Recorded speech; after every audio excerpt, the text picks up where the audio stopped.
Daily Words of God. God's 6,000-year plan of management is coming to an end, and the gate of the kingdom has already been opened to all those who seek His appearance. Dear brothers and sisters, what are you waiting for? What is it that you seek? Are you waiting for God to appear? Are you searching for His footprints? How one yearns for the appearance of God, and how difficult it is to find God's footprints. In an age such as this, in a world such as this, what must we do to witness the day on which God appears? What must we do to keep pace with the footsteps of God? Questions of this kind are faced by all those who are waiting for God to appear. You have all considered them on more than one occasion. But with what outcome? Where does God appear? Where are God's footprints? Have you got the answer? Many people would reply in this way: God appears among all those who follow Him, and His footprints are in our midst. It's that simple. Anyone can provide a formulaic answer, but do you understand what is meant by the appearance of God or His footprints? The appearance of God refers to His arrival on earth to do His work in person. With His own identity and disposition, and in the way that is innate to Him, He descends among mankind to conduct the work of initiating an age and ending an age. This kind of appearance is not a form of ceremony. It is not a sign, a picture, a miracle, or some kind of grand vision. And even less, is it a kind of religious process. It is a real and actual fact that can be touched and be held by anyone. This kind of appearance is not for the sake of going through the motions, or for any short-term undertaking. It is, rather, for a stage of work in His management plan. The appearance of God is always meaningful, and always bears some relation to His management plan.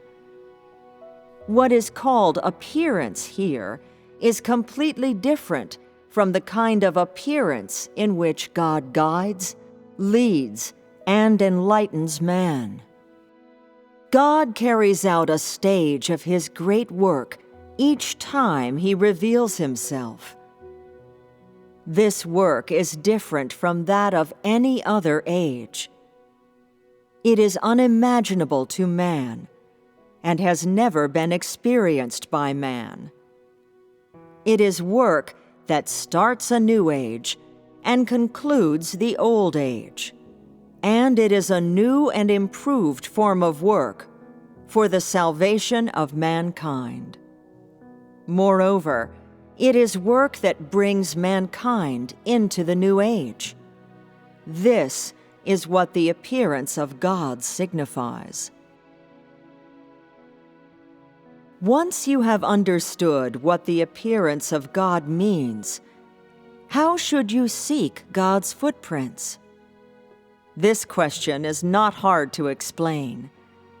Wherever God appears, there you will find His footsteps.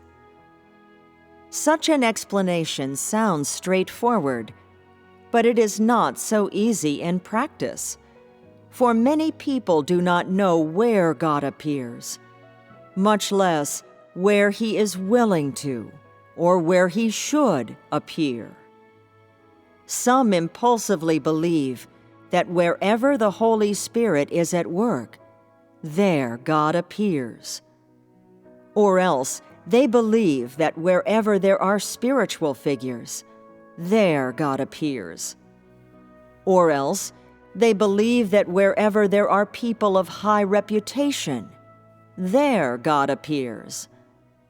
For the moment, let us leave aside whether such beliefs are right or wrong. To explain such a question, we must first have a clear objective.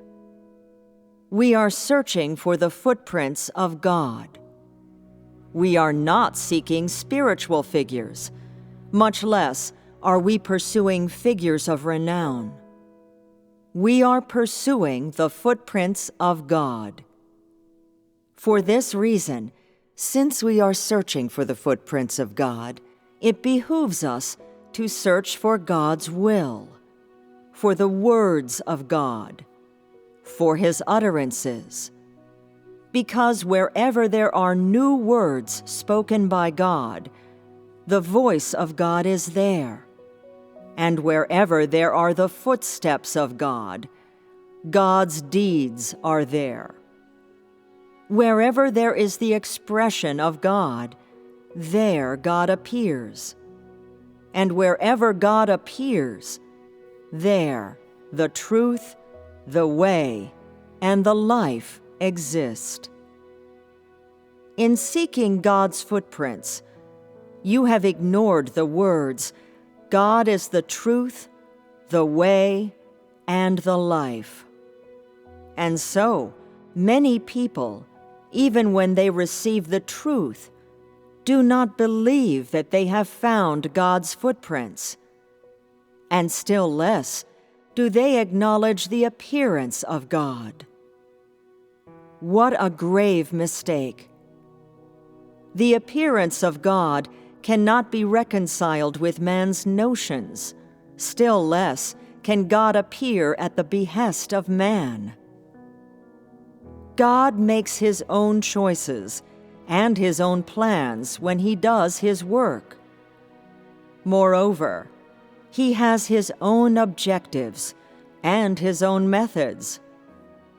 Whatever work He does, He has no need to discuss it with man or seek his advice, much less to notify each and every person of His work.